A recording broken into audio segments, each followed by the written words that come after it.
दिनांक ऑक्टोबर 1905 रोजी झालेल्या अवकाळी मुसळधार पावसाने चिमूर तालुक्यात शेतकऱ्यांचे प्रचंड नुकसान झाले आहे. कापूस, धान आणि सोयाबीन या प्रमुख पिकांना मोठ्या प्रमाणावर फटका बसला असून शेतकरी हवालदिल झाले आहेत. पिकं काढणीच्या अवस्थेत असताना अचानक कोसळलेल्या मुसळधार पावसामुळे पिकांची गुणवत्ता खालावली आहे, तसेच मोठ्या प्रमाणात उत्पादनही खराब झालं आहे.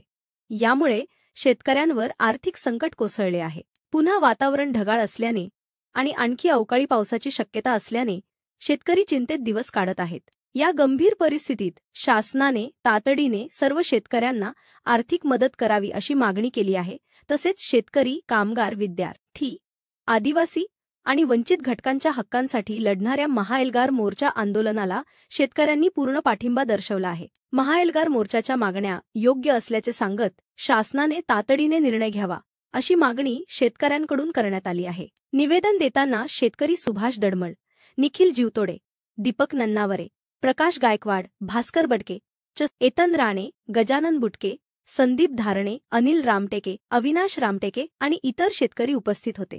अशाच बातम्याकरिता लॉग इन करा www.publicpanchanama.in आणि चॅनलला सबस्क्राईब करा. थँक्यू.